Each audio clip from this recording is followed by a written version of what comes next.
Hi, my name is Mattia Murray, and welcome to The Longer Road. You are on the longer road if you have multiple intersectional identities that are often marginalized. You've had to work harder to get to the starting line, and you might feel behind. I'm here to provide hope, support, and practical tips, and to let you know that you're not alone. Welcome to my guest, Danielle Aubin. She is a therapist who does perinatal work, and I found her, I'm not pregnant, nor am I ever capable of becoming pregnant, but I found Danielle's great content on TikTok about being autistic as a therapist. And in particular, the post that I saw that I was like, oh my God, I have to invite her, was one about networking, where you said it was just something that was like, I would rather have zero income than like traditionally network. And I was like, oh my God, do I have the audience for you? Yay. So is there anything you would like to add about yourself or your work or how you're thinking about yourself right now? Yeah, I mean, just that although I am specialized in perinatal work, that is not all I do. And I just got off the phone with also someone who will probably never be in the perinatal period nor pregnant, who is going to come into therapy with me. So I think overall, I consider myself an autistic therapist for neurodivergent people. I feel like it took me a while to get to that point, but that's where I feel like professionally, those are the people I work with. I have a specialization in trauma, which I think in many cases is connected with neurodivergence in so many ways, and perinatal, because that's also the period I am in or emerging from. So I really have two specialties, but like an umbrella of just like neurodivergence. So I have people coming in all walks of life, but that connection of neurodivergence, being autistic. So it's a little, I guess I'm broadening in that sense of my specialty population, if you will. Awesome. Yeah. And I know I have listeners who are actively looking for therapists. So I hope that, although they may not be in the States. So what states are you licensed in? So right now I'm California, which is where I'm based. Although I only do telehealth, so I'm California, then Minnesota, Arkansas, and then Florida. I am not licensed in Florida, but I am registered as a telehealth provider. So I can provide telehealth therapy for people in Florida. So those are the main states where I'm fully able to give someone, therapy as much as they need, no limits. And then I have a limited capacity of giving people therapy through telehealth who reside in Arizona. Okay. Very cool. And actually, this reminds me that once I knew that you were going to be on the podcast, I was like, ooh, I would love to start putting together, I don't know, like a spreadsheet or something of like autistic therapists. Yes, there is one website, which I feel like is emerging. It's not as sophisticated as like psychologytoday.com, but ND, so like for neurodivergent therapists, plural.com.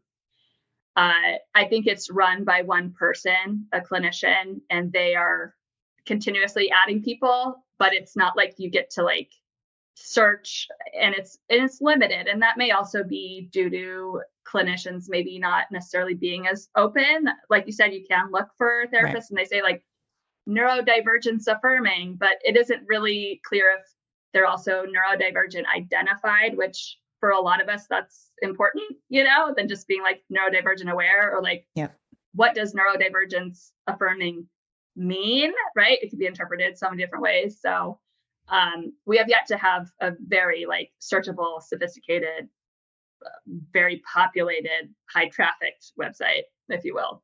Yeah. Because I'm looking at this now. This is awesome. I will definitely put this in the show notes, but I didn't even come across this when I was searching. So that's, SEO. The SEO I don't think is there. Again, it's like one person, perhaps not very, I don't know what their tech background is, but I think, usually us clinicians for the most part are not the most tech. Yeah. I'm not. So just assuming. Awesome. So what are you passionate about right now? And this does not have to be related to your work. It's just like anything that comes up for you. Like, what are you excited about these days? Well, definitely going into being in private practice. I've been in mental health for over a decade, and I think a lot of us clinicians and people in general, like going into business for yourself is scary. The economy looks like, not ideal in so many ways, but I'm passionate about challenging myself to actually, like, I'm going to leave a corporate I'm a therapist in a corporation right now, and I'm going to transition out of that into full-time private practice. So I'm very just excited about also learning about SEO and like getting myself out there and letting people know that there's another autistic therapist here who can serve more people. So I'm excited about that. I'm extremely passionate about gentle parenting or non-coercive parenting, conscious parenting, whatever you want to call it. I have 2 children. I'm extremely passionate about breaking the cycle, which is extremely difficult. I don't know how else to describe that. Like it's both something I'm passionate about and extremely challenged by. And part of the work I do, why I started with perinatal therapy in the beginning, although now I feel like I'm kind of branching into the larger neurodivergent client population that isn't necessarily parents or perinatal people, was because I was working with older adults and just watching people through the life cycle. I was working a lot with hospice and, adult protective services and things like that. And I was just realizing how much childhood trauma was just so, just extremely impactful, right? Yeah. Like for so many people. And I was like, I want to work at the other end of this too. Like instead of working with 80-year-olds and 90-year-olds, who have led a whole life of reaction and to trauma and so much pain, I wanted to perhaps like coach parents before they even have children, right? So that was my whole thing. Of course, now I've kind of like broadened a little bit, but the idea is the same. It's just kind of like helping people change these cycles that we've kind of been put on by past generations and intergenerational trauma, historical trauma, et cetera, and like healing as much as we can, and then potentially preventing harm to like future generations. So that's in a nutshell what I think about all the time. My special interests, if you will, what I get obsessed about. Yeah, I got really exactly what you're describing. I was thinking about that so much. Like, how do we, cut this stuff off at the pass, basically, right? Like get, kind of intervene. And like, I was trying to think about ways that my work, it's before I started this podcast, primarily my work as a, composer, basically. I was like, what can I, as a composer, do about the trauma problem? And I started creating this little YouTube series for kids about trauma, because I, as a traumatized child with very unsafe parents and I was homeschooled, and they homeschooled us partly so they could hit us, which they told us, which I thought was very weird. I remember as a kid being like, you can't just say that, but like, that's the mentality is like, we're doing nothing wrong. Right. And just thinking about how different it is for kids who have access to the internet now, who in theory could come across information like what I was trying to put together. And I only made a couple of these, but it was basically like, what you're experiencing is normal and like, but it's not your fault, right? Also kind of like getting that in there. But it's so hard too with kids because I think you're doing the right thing and getting the parents before they get started, because for kids, like part of what was safe for me as a kid was believing to some degree that my parents were doing the right thing. If I had, just being you can't just be completely removed from that and then just be like, oh, cool. Like my entire way of life is like a lie. And, I had to come to that as an adult, or as a teenager, I guess, and, process that at a more developmentally appropriate age. So anyway, that's why I ended up not continuing with that project. I was like, wait a minute, they need this. They need to believe to some degree. Anyway, so it's so it's complicated. No, it's extremely. I mean, what you're talking about is attachment. Yeah. And we all kind of know the catchphrase, like, oh, attachment, right? But the whole point of attachment is survival. If you don't attach to your parents, you could die. And if your parents are unsafe, you still have to attach to them on a certain level. Like you're basically explaining that, right? Yeah. Like that mechanism. And no matter what we believe about the parents' actions, et cetera, there's a truth to that. Now, of course, there's layers upon layers of how society intervenes and when we intervene and why we intervene to, remove a child or whatever from an environment and what's where that line is, but ultimately children are designed to attach to their parents regardless of how their parents treat them. And then it creates these issues where if you have to attach to them, they have to be right. Right. Because if they're not right, your whole survival, like the whole thing is threatened, because then you have no one to follow and you're not old enough to take care of yourself. So they have to be right. And if they have to be right, then you must be getting beat up for a reason, right? You must be wrong. Yeah. And here starts, the whole self-hatred, all sorts of stuff, right? That, yeah, becomes a lifelong issue for a lot of us. And I had an episode recently that I think it's titled, "You Were Not a Bad Child," because they just reprocessed that multiple times where I said to my therapist something about, well, of course I was like a bad kid. And she was like, were you though? And I was like, fuck.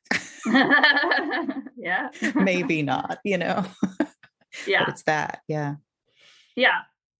It's tough, even as an adult, right? Even once we are, like you said, developed enough where we could survive potentially without our parents, we still have that attachment to them. And therefore we still have that dynamic of, oh, well, then they're right. What they did was right. Therefore, there's something wrong with me. Yeah. It can't be them. Yeah.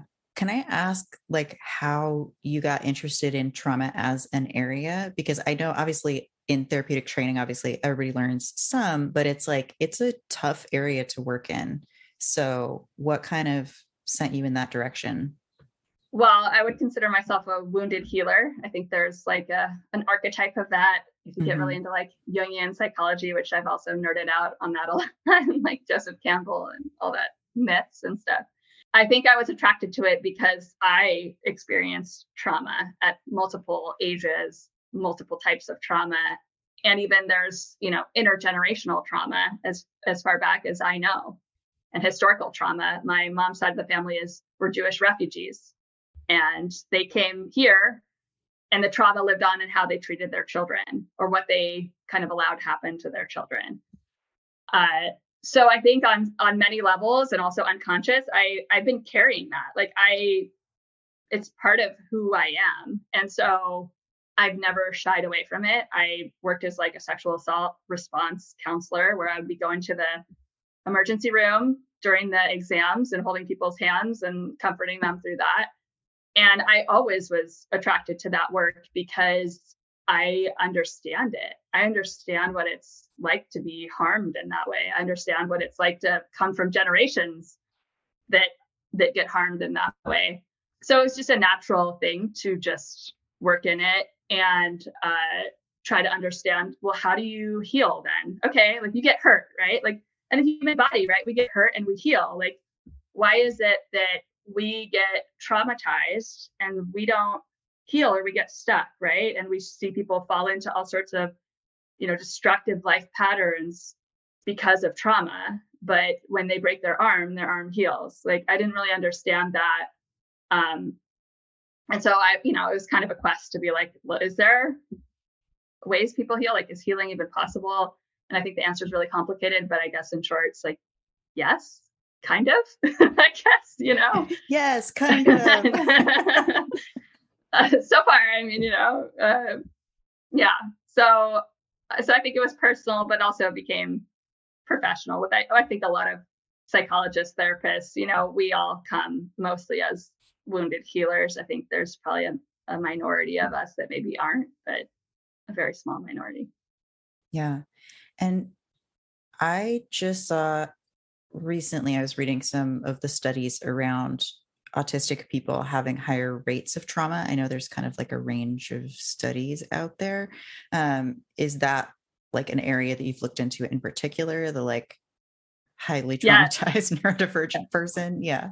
Yes, because I started putting the pieces together, right? But okay, I can't be the only autistic person in my family. And that's the same with the people I'm working with too.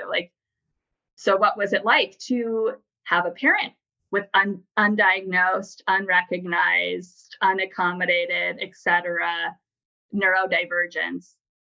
And did that manifest in alcoholism, and then the subsequent trauma, or did that manifest in, also being, left alone too young and open to potential abuse and neglect, etc. So I think it actually kind of added a piece to the puzzle that I don't think is like, first of all, none of this and any of my education was talked about, right?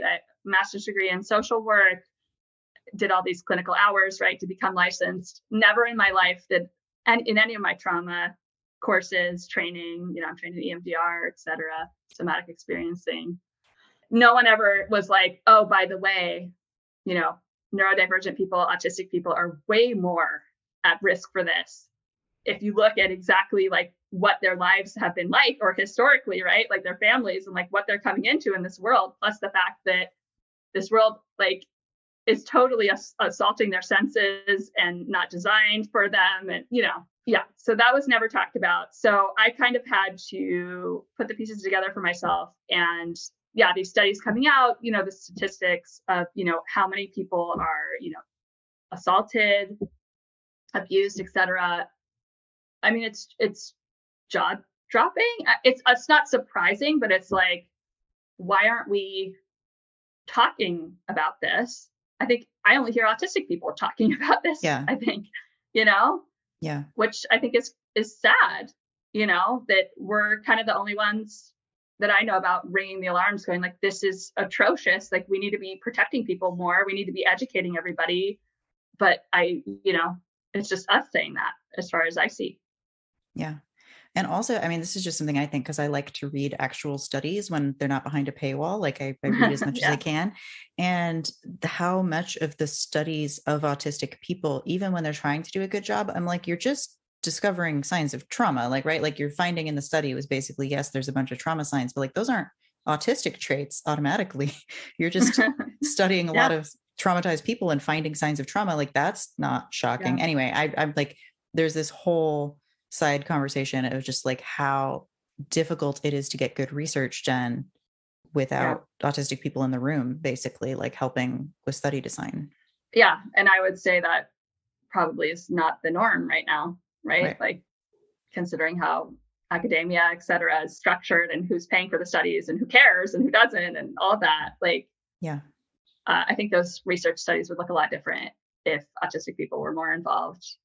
And I hope we are, I hope more people get mobilized, right? Because we need this, and we need this to protect ourselves and each other from, we are vulnerable for so many reasons, but it doesn't have to be that way, right? Like, it's like the environment is really driving a lot of that.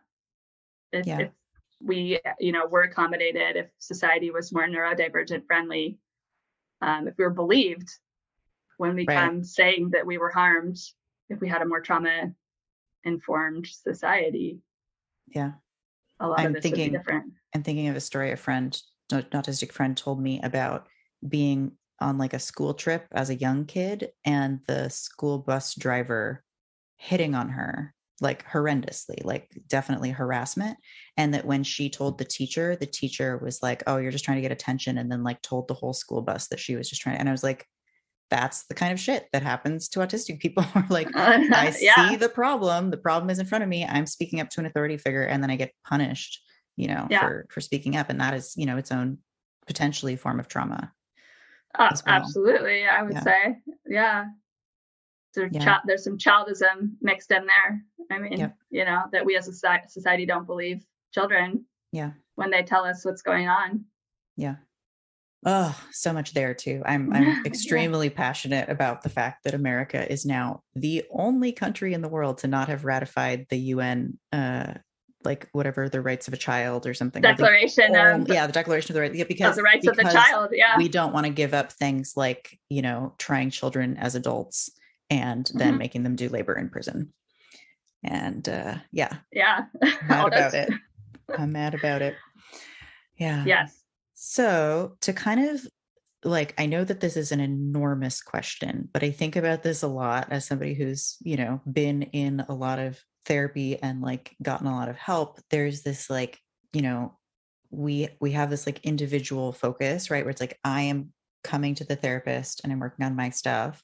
But you, as an autistic therapist, know how fucked up the structures are and how like Yeah. impossible feeling, right? So, like, just one super classic example, like autistic burnout, for example, right? Like that, you can't just like think your way out of that, right? Like there's usually a Yeah. structural issue with like the number of hours worked and all, like needing rest. So I don't know. Again, this is a huge question, but like if this sparks anything for you, I'm very curious to hear your thoughts, like as a therapist working with neurodivergent people, like how do you kind of help people see that balance between like we can't necessarily fix the external world, but like here's maybe how you deal with it better. Like how do you approach that?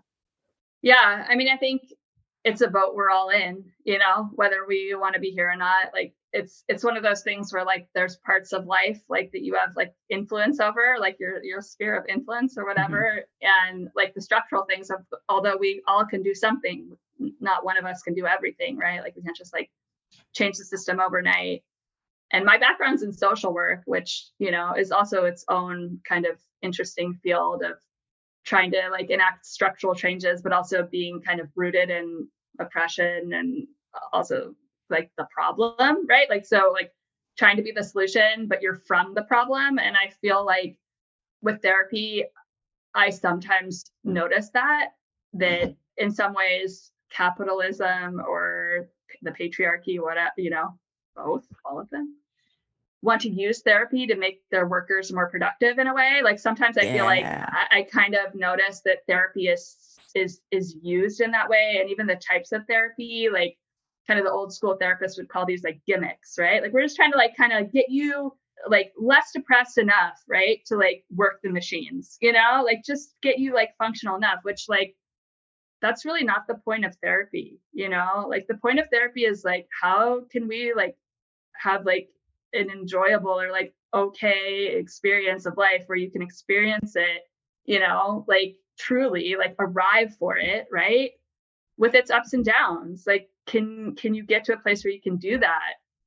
Not if you can do your job or not, or like contribute to society to be a productive whatever, but like, hey, like this is a short thing. Like we're just here. Like can we like just, can you do the things that you're passionate about? Or like, can you move life in the direction that's like toward your values? Like, is that possible? Like, if you're burnt out, like, okay, like, can we get you rest so that like you can find the energy to like live the life you want? Like, how can we do that? Like, so I really tried to focus on that because that's like, I'm really like kind of, you said big question. Like, I'm like the most existential human like in the world, like I can't talk about the weather, like I just want to sit and talk about like, what if you died in like 5 years? Like, what do you want to do? Like that's all I think about, right? And partially I'm lucky because I've had a lot of like near death experiences that have kind of changed my brain where that's how I think all the time. And I've kind of tricked myself into thinking that's, like an important thing of a part of therapy, right? To like get everyone to kind of think a little, like just a little bit like that of like, hey, you're here for a short time. Like, how can this be better? Like, how can you enjoy it more? Like, what do you want out of your life? And there's system, and in the and that is in the context of the fact that the system is not trying to help you do that. It's not, and it's gonna like maybe actively try to thwart you from doing that. So like, okay, like that's what we're in. Like, what are we gonna do? Like we can't fix that right now. And I'm not trying to get you to adapt to it. You know what I mean? Like accept it and be like, oh yeah, the system's like that. Like I should just be an obedient worker and like just whatever, Not that either. Like, how do we thrive in a system that's built to make us not thrive? If it's not possible, fine, but at least maybe a little bit better, Yeah. Oh, I think, yeah, I think about all of this so much. And that exact right. Like if you, okay, so I'm going to use the example of me growing my own like business, just like anything I've done as a freelancer, when I've worked part-time, I've been freelancing part-time, or like being a working artist, like all of these things. The moment that you start to excel or do well, as soon as you get into these spaces online, I don't know if you've experienced this, but like there's all these spaces online that are like, oh, to grow your small business, blah, blah, blah. And then it's all this like, for the most part, stuff that I absolutely hate, like in a variety of ways, but all this stuff about money, it's like, oh, like you just like You should make as much money as possible so you can help more people later. And I'm like, no, like that's the system that I hate. And like, yes, I have to survive Yeah. capitalism and I have to do some of these things. And like, I can, I can sell, or I can, I can like put myself out there and write a bio, or I can do the things I need to do. But I don't want to just like buy in whole hog to the just like horrible shit that I hate so much, which I know like from watching your content that like, this is something you think about, as anyway. So that's like, I think about that so much. It's like, how do we thrive within the system without like automatically harming other people by stepping on them on the ladder on the way up? Yeah. Like how to do it without selling out in a way, you know, like how to be authentic and how to still like, I have like an extreme amount of empathy. Like it's very uncomfortable. It's hard, I've tried to harness it, and use it for my job, which is great, and I appreciate therapy exists and I can get paid for using my gift, but it's extremely hard. And I think the reason why I chose social work is I was trying to kind of manipulate myself into not becoming like a stockbroker or something, because I get so caught up like in like the fervor and like thinking, oh, it's scarcity, I need to hoard money and then maybe I'll be able to help people later, like that same kind of thing. And it's like, but you're hurting people on the way. Like you're going to use the problem to solve the problem. Like that doesn't make sense, and I'm really trying to step out of that myself. And I think you see my struggle, because I'll post about it, but like, it's super hard, like all of us grew up with capitalism as like the, like, higher whatever that we've all like told to, bow down and just do it. And so to step away from that in any fashion, especially already like I don't fit in society anyway, right? Like just in general, like as I live, And so I'm always questioning everything. And it's always like, like I can't even just like be the, worker that accumulates money and like has that comfortable life.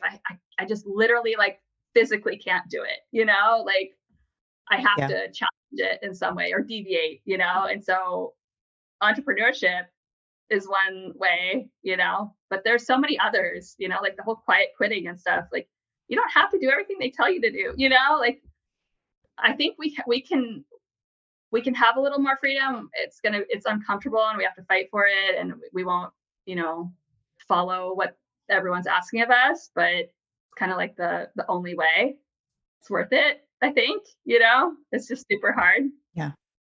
Another question, because this actually came up when I was talking to another therapist recently, a therapist friend, that she was saying that a lot of the work she ends up doing is like helping people work with the trauma of bad therapists, for like neurodivergent people. So like for, neurodivergent autistic people coming to her and having had bad therapists. Is that something you encounter? And if so, like, how do you, I'm sure everyone's different, but like what's like the general approach for that? Cause I know that some of my listeners have been burned in therapy.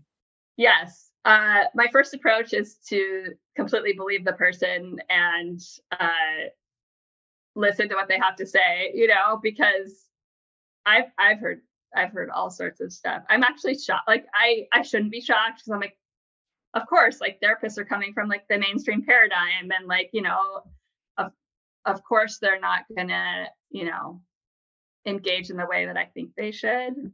I guess I just hold this higher standard maybe because they're educated, but I get this, then I go and see doctors and I also encounter the same things. So I'm like, okay, like, all right, because it's the system created our education. Like it makes sense, right? I think it's hard to hear sometimes because I expect better from therapists. And I think it's just extremely disappointing. And I really try to allow space for people to process that because I think that it is so hard to go into therapy, like to be vulnerable on that level, like especially if you're autistic or neurodivergent, like it's so hard to like be around people. Okay. Like, first of all, right. Even like people we really know, right. There's all these like social cues and all sorts of things. And we're like deciding like if we're in an unmasking journey of like what parts of ourselves we're going to like present and like trying not to like overthink too much and all this stuff. Right. And so you go to like a therapist, this person who essentially there's like all these expectations you have built up in your mind of like what the experience is going to be like. You're going to like open up to this person, right? Because that's like part of healing. And so you go through all of that. Maybe it's taken you a very long time to even like go to the first session because of how intense that experience can be for us, right? And then they let you down like that, you know, or they minimize or invalidate you, or gaslight you, you know, and just tell you, oh, just think this different thing, or like forgive your parents. I don't know, whatever, like something that like is like makes absolutely no sense to me. But okay, yeah, so they do that, right? And this is really common, unfortunately. I mean, the fact that it doesn't turn off some people from therapy, I think is like a miracle, because like you just, it's like you opened yourself up and someone was like the worst outcome happened. Someone was like, oh, you're not autistic. There's nothing wrong with you. Like, oh, you're just making it up. Or like, oh, you're just whatever. You just have borderline personality disorder. You just have anxiety. It's like you went through all of that to like open up to someone. And that's how you got treated. Instead of like, oh, you think you're autistic? Like, let's talk more about that. Like, what's going on? What do you read? Like, what do you connect with? You know, like no curiosity, you know? So that's why those websites, like we were talking about, right? Like even the one that, you know, isn't super optimized, are so important, because at least for me, if I know that my therapist is saying they're autistic, especially like if they are like announcing that self-diagnosis is fine, like that they're like super accepting of like how people come to know that they're autistic, like sounds like that person, hopefully, right, like will not treat me like that. But the average therapist, it's concerning, you know, and I don't think I honestly don't think there's enough training, right? Like I said, in my education, there was none. Even if there was, I don't know. I think it's in the water, right? It's part of the problem, right? Totally. This cultural issue.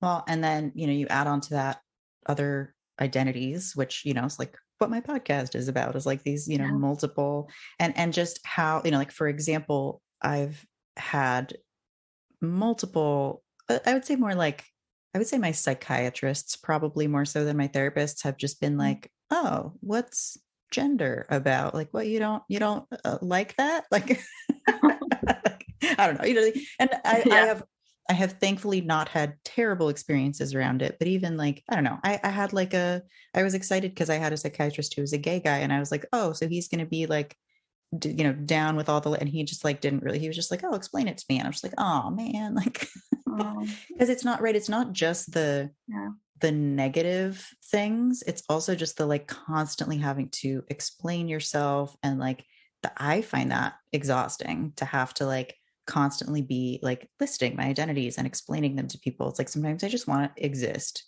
in a space and so that's the nice thing when you find somebody that has, you know, especially multiple identities overlapping with you may be totally different people, but at least like you don't have to explain that thing.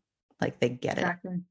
And that in itself helps me then relax and, you know, build that trusting relationship. That's part of the like complex PTSD journey, is being able to do that. And it took me many therapists before well, first of all, I didn't know that's what I was supposed to be doing, but also like to feel comfortable enough, or to find somebody where there was enough overlap where I felt like that could actually happen.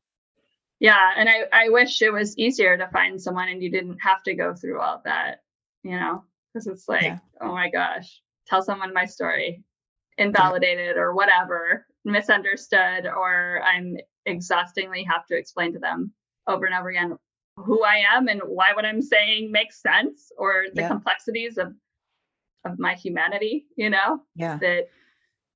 And then like another, you know, potentially difficult factor for autistic people is if we're used to being treated badly and we don't know what it's even supposed to feel like to have a mutually respectful relationship with an authority figure, like to not even, I've definitely had that experience early in, again, like not just therapy, but like with authority figures in general, where I was just kind of like, well, they're supposed to treat me like shit, right? Like they're supposed to try to manage me and control me, because that was my experience of authority figures. And like realizing the first time I fired a psychiatrist, I was just like, oh, I can do that. I'm allowed to just be like, you are not keeping up with the research and you keep disagreeing with me about things that I know to be factually true about my condition. So I'm not Yeah. going to work with you anymore. And I didn't know you could do that. Right. Like that, nobody at the beginning of my mental health journey, it was more of a like, you are, it was like hierarchical. And that's how Yeah. I Yeah. viewed it, and not as a partnership. Yeah. I think we're all trained, right? Like doctors, et cetera, like medical professionals, like you don't challenge them. They're educated, right? Yeah. But not necessarily, right? You may know more about, right? It sounds like, right? You know more about what you're coming in with than they do. And then you have to educate them, and then you educate them and they maybe are like, don't believe you or whatever, have like pre-existing beliefs about it, or were educated differently at school. Yeah. And a lot of people don't update their training. Right. They get the bare minimum CEUs and that's it, and they're operating from how they were trained 20 years ago. Yeah. I definitely had the one like old white man therapist that I had. I was sometimes just sitting there like covering my own mouth, being like, oh my God. That was like in school. So it was like the school provided, and I was just like, oh my God, this guy is not reading. Yes. And what's interesting about therapy in general is like society is going in a certain direction with therapy. Like it's getting very like mechanical almost, and it's just really interesting how like even as we're progressing, it's like we're not necessarily progressing in like a good way either, like the update of therapy. Can you say more about that? Because I'm super curious to hear your perspective. Yeah, like I've noticed so that like to get paid as a therapist, you have like two options, maybe three, right? You can work with people who can afford your private pay rate, which limits you to a certain section of the population, and you have to be okay with that. And that's a struggle for me because I want to be able to serve people from all different economic backgrounds. So that if you feel like I do right now, you're needing to take insurance. And insurance has a whole different view on what therapy should be and how long it should last and what you should talk about and things like that. And that's been happening for a while. And then there's kind of like this more new modern idea that like everything that matters can be measured. If you can't measure it, it doesn't matter. And you should be able to resolve issues. So for example, if you're coming into therapy and you're autistic, well, that presents a real problem for that type of therapy because there's no like resolution, right? You're still going to be autistic whenever you're done with therapy, or maybe you're never going to be done with therapy, and they don't like that, right? They want to see measured results. They want to test you for anxiety, depression, and they want to see those numbers come down. There's just a real issue with that because there's so much about this. Like, first of all, I can't even verbalize, about my experience, right? Or even like you're saying, like your progression from seeing everyone as like an authority figure in the healthcare space, right? To harnessing some like empowerment, right? And be like, no, like I'm actually hiring you, like no one's gonna be able to measure that, but that's huge. You know what I mean? Like that's a breakthrough, but that's not going to come out on a scale or, unless they like fine tune some empowerment scale and then you test your empowerment before, test your empowerment afterwards, and we sign off and say that was successful therapy, like it's just going in that direction. So it's interesting how like not only are therapists not getting educated in perhaps the things that you and I both think are like extremely important, like how systems impact people and like, intersecting identities and gender and neurodivergence. Instead, they're being trained in measurements and how to, satisfy insurance companies or mitigate risk, and things like that. And, it's just taking up a lot of energy, and that's the way to get paid. So it creates this problem where you're kind of shackled to the system that, again, doesn't have really what probably most of us would consider like the important part of therapy, Yeah. Oh, that's so true and so good. And like explains, I'm just kind of like processing, like looking back at some of the experiences that I had where they were, handing me basically worksheets that they were trying to get, that they wanted to see those numbers changing or whatever. And I remember just being like, I'm like 20 and I don't know I'm autistic yet. And I'm just like, I don't even know how to answer these questions. Like these, I don't know if these even apply to me. I think I'm doing this assignment wrong. So anyway, yeah. Yeah. Yeah. And then another thing that I've kind of like heard therapists talking about, and in particular, one person that I've worked with and had on my podcast before, whose name is Linda Tai. She's a therapist and also does like group somatic trainings and stuff. One of the things she talked about that really stuck with me was that one of her goals in therapy is to help get people into group. And I think that's in part coming from because she works in part in substance recovery. So I mean that's like a particular thing, obviously, but that like in general, like in this CPTSD idea of like not having trouble engaging with any of this stuff really like in a real way, that like being able to do that in a group is so powerful. Anyway, that's just like a thought that came to mind. I don't know if that's anything you do in particular, but I remember hearing that and just being like, oh, that makes so much sense. And I've been thinking about that a lot for neurodivergent people in particular, because, when I've done some one-on-one work with folks who are, working on a particular thing around their autistic brain, I'm like, I can tell them all day that what they're experiencing is totally normal and that like every neurodivergent person has this problem, but they're like, no, it's me, I'm uniquely broken. And I'm like, but in a group setting, they can like hear other people anyway. So that's not something I'm even currently doing. I was just like, wow, there's like such a need for that as well. This like, yeah.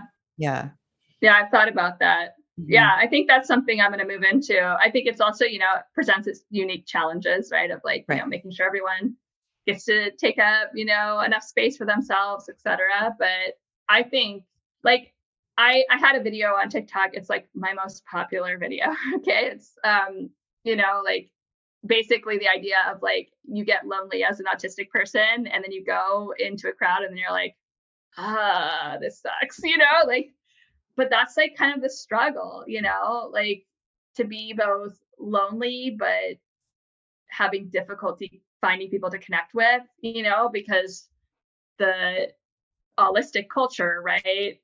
The non-autistic culture that we live in it doesn't fit, right? It doesn't accommodate that. So it's like, but you want to be around people. And so I do think group work has like has an answer for some of that, right? Of maybe smaller groups would probably what I would do instead of like, maybe like 3 or 4 people or something, try to make it manageable. And maybe a lot of space in between it, like every 2 weeks or something or a month. Because I think that we do need other people, like I know I talk to a lot of people. I wish I could just live in a cave forever, right? And I understand that. And there's a lot of times where I kind of look around, I'm like, why didn't I just like move to like, I don't know, in the middle of the woods by myself, But I think it is healing to know, like, part of my process of even discovering I was autistic, like the reason why I think I'm doing so much better post self-diagnosis is because I found other autistic people to connect with. And if I didn't have that community, I think this would be 100 times more difficult. Yes. So we really need that. And I understand it's hard. Like those two things can be like true at the same time, you know? So like, I think we need groups. I think we will try to avoid groups too. Even me as a therapist, I will have a like first reaction to avoid that group. I already know that. It doesn't mean we don't need it though. And it doesn't mean that I'm not going to enjoy it. It's like almost before every therapy session, I always go like, I'm going to be with a person, because it's like, it's hard, but like, I love it too, So it's like, sometimes the medicine is hard to swallow, but I do think groups like absolutely. And I see my future in doing it, although it will be challenging. Yeah. Well, and I think about it too, because like a lot of the online spaces I've been in that are autistic specific, basically all of them have shut down at some point because either the mods were overwhelmed or like there was too much infighting and it's because we're also traumatized, I think. Like, and our trauma is all rubbing together and there's nobody like officially facilitating who actually can handle that. And so then they're getting overwhelmed too. And I just see this over and over. And I'm like, well, I technically have this facilitation skill and I could help with that, but I don't want to do that as my full-time thing. Like I don't want that to be where I'm putting all my social energy, but I am thinking about this too. Like how can I like maybe help support in a group some, or, kind of be there without, because ultimately a lot of what needs to happen in that is a lot of like individual trauma healing, for the people who's, and it's not it's literally not accessible for a lot of people in a lot of ways, even just in terms of having like the capacity to engage wholeheartedly in therapy, because it slows you down in the rest of your life while you're like emotionally processing a lot. And that's something too that I'm trying to tell someone close to me about, because they're like, oh yeah, I'll just jump into therapy. And I'm like, you have not processed any of your terrible childhood. Like this is going to be hard, and it's going to literally be work, and you maybe won't be able to work 2 jobs and also be in school while you are starting therapy. Like, yeah. Yeah. Yes. I think we have this expectation that therapy is like a self-improvement project. Mm-hmm. And it isn't necessarily doing that. It's like peeling back a bunch of layers, and you're never finished, and you're just like a work in progress forever. It doesn't mean it's not healing, but it's not like it's gonna make me more, charismatic at work. And I'm, like it's gonna have some like outcome. Like for me, it's healing in the sense that I'm doing a lot of grieving. And grieving is healing, but it sucks. It's not, it's not like drinking a smoothie that I like. Yeah, exactly. This is not like going to the gym. You know what I mean? Like, oh, I'm going to the gym and I'm going to, my muscles going to be strong. It's like, this might beat you up for a while. This is like getting a nose job or whatever. Like, your eyes are going to be black and blue for a while. And then who knows? Like the healing process might go right. Like, who knows? Like, it's just like, and there's like layers upon layers of trauma. Like trauma is not just like one thing. And perhaps going to therapy would cause someone to look at their 2 jobs in school and go, I don't want to do any of that anymore. Like I want to go into the woods and scream all day. It's like we don't know what will happen when you get into the trauma and how we'll feel. So I think that's wise, that therapy is not something you could just nonchalantly just walk into. If you're really ready to do the work, it's like it can be incredibly life altering in very uncomfortable ways. Yeah. I think that's really important for people to know, especially people with sensitive nervous systems who may need more rest than usual. Yeah. I think that I don't know why this is just coming to my head, for the last 5 minutes, but I feel like what neurodivergent people need is safe therapy. You know what I mean? Even the group, you were saying, how traumas were rubbing with each other. We can all come in with trauma to the group. What's important is that the space is safe. And I think what's important with any work, and we're talking about therapy being such intense work, is that you feel a sense of safety, that your therapist knows what they're doing, that you don't go too deep, too fast, that you're really able to do it in a way that's safe for you. And that doesn't mean it won't dramatically affect your life or be difficult. It will, but you're not being thrown into the deep end of the pool and someone's swim now, here's some therapy tools, you can do it. Here's a worksheet, it's way more personal than that. It's walking together into the shallow end of the pool and constantly me checking in, are you okay? How is this? What about this? Are you noticing this? Really going slow, intentional, but you are going in. Yeah. Oh, I love that. And that's the good therapists I've had do that, right? It's this constant, it's consent, right? Yeah. It's emotional consent for the things that you now are going to go off and process for the rest of the week. Exactly. Yeah. Yeah. Yeah. That's so cool. Awesome. Well, I do want to wrap up for the sake of time. And my last 2 questions for you are, one, where people can find you on the internet. And then also if you have any advice for yourself at another age. Well, the easy one is where people can find me. presenceperinatal.com. That's my website. And then on TikTok and Instagram and Facebook, I'm Presence Perinatal. So I think maybe Facebook, I'm Danielle Aubin, LCSW. Either way, I think you might find me if you just search Presence Perinatal. I'm pretty active on TikTok when I have the mental and emotional bandwidth. I think it's great because I feel like I can access more people, and somehow that the TikTok works with my brain better. I don't know why. And Instagram doesn't work with my brain so well. So so you'll find me on there, and you'll notice when I am less burnt out and have a lot of energy, because I'll post a bunch of stuff and then you won't see me for a while. I have 2 kids, so I'm also, I get burnt out just in general. So that's where you can find me.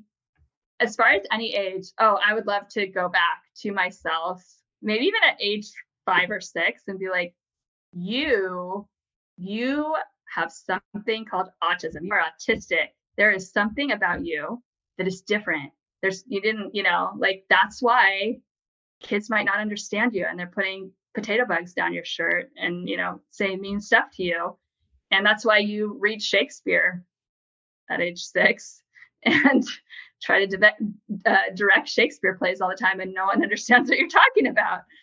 And you didn't learn, and you didn't learn math until you were like 13. Like, that's why, it's not that you're broken. That's what I wish I could tell myself. And that's what I get to tell my kids, which is kind of cool. I get to tell them that they also are autistic, and they also, are experiencing the world a little differently than other people, and that's okay. That there's, the tapestry of human diversity, right? In all facets. And it's awesome, whichever facet they express, and so I guess I get to travel back in time a little bit in the sense of being able to raise 2 people. Oh, that's so lovely. And I have so many feelings about watching people parent autistic kids. Well, I'm just like, like both the part of me that's like, I didn't get that, but also how amazing it is, and how like it absolutely is breaking the cycle. And just, I'm so happy to see that in the world. It's really lovely. Yeah. Well, thank you so much. And we will put all those links in the show notes. Anything else you want people to hear or leave with? No, I want to thank you especially for doing the work you're doing. I think, those of us that are out there, we're out there. Please, follow us and know that we're making this content for you, so that you know that you're not alone, and that there's people out here who are trying to make this world better. Thank you so much. Thanks for listening. If you know someone who would be helped by this podcast, please share it with them. And I'd love to hear your thoughts and suggestions at mattia@mattiamurray.com. That's MATTIA at MATTIAMAUREE.com. Thank you.